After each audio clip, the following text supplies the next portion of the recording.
Chapter 29, Rivals. Ben didn't argue against Mal's urgent assessment of the situation. Whatever it was, it had to be dire if Mal wanted them to hurry like that. You guys go, urged Jane. I'll keep an eye on things over here and make sure my mom doesn't meddle again. Thanks, Jane, said Carlos. You saved us. It was the least I could do, she said, flushing pink. Now go, run. Go do what you need to do. Ben commandeered the Royal Racer, the fastest car in all of Oridon, and they all crowded into it, which was kind of a problem since it was built for two and the back seat was designed for carting either dogs or picnic baskets and certainly not three friend-sized bodies.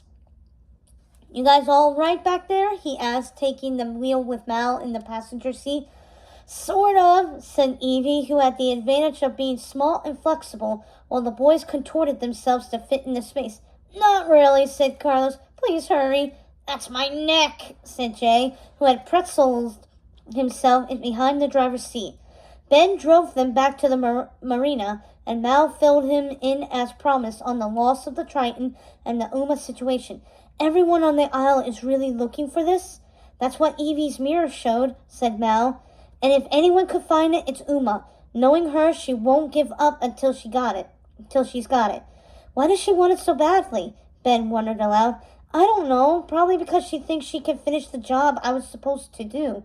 When fairy godmothers want, I mean. You know, get rid of the dome and free all the villains, said Mal. She's probably even taken over my old territory by now. Your old territory? Asked Ben, amused. What were you, some kind of boss lady?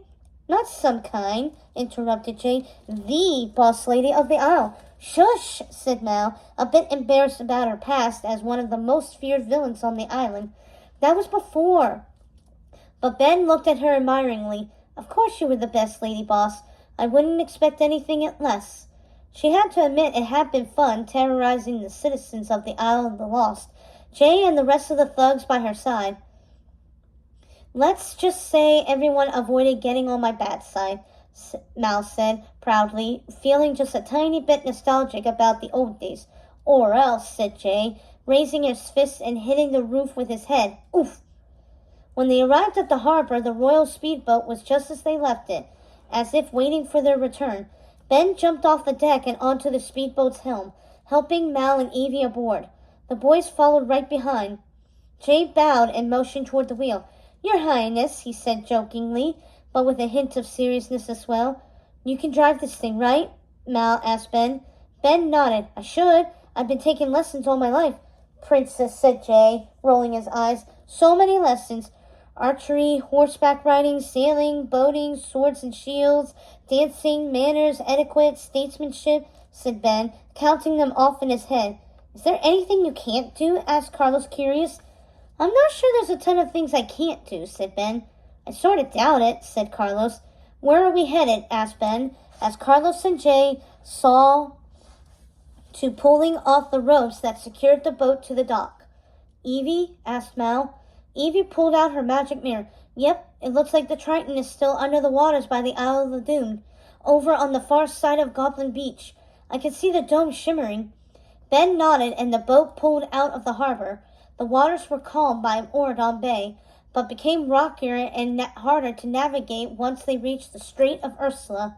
A fine mist coated the Isle of the Lost, and everyone had to hold on to the handles on the side of the boat, lest they be thrown into the water by the increasingly large waves. Over there? Asked Ben, as they came closer and closer to the foggy mist. Yes, to the left, said Carlos, yelling to be heard above the crashing waves and the distant roar of thunder. How are we going to slip through the barrier? Asked Evie. We're not going to, said Mal. Ben, just get us as close as you can. Ben steered toward the edge of the mist. I see Goblin Beach, called Jay. Right through there. Evie, how are we doing? Evie checked the mirror. We're getting closer, but I'm worried someone else could get to it first. Hurry, urged Mal, as Ben gassed the engine and zoomed forward. The speedboat jumped through the waves. We'll get there just in time, said Carlos, navigating with Jay. Mal felt the usual excitement and adrenaline of a well-matched competition. This was just like when she used to race her toad against Uma's for all the dirty candy in Ursula's shop. Except this time, The winner didn't get toad pee all over their hands.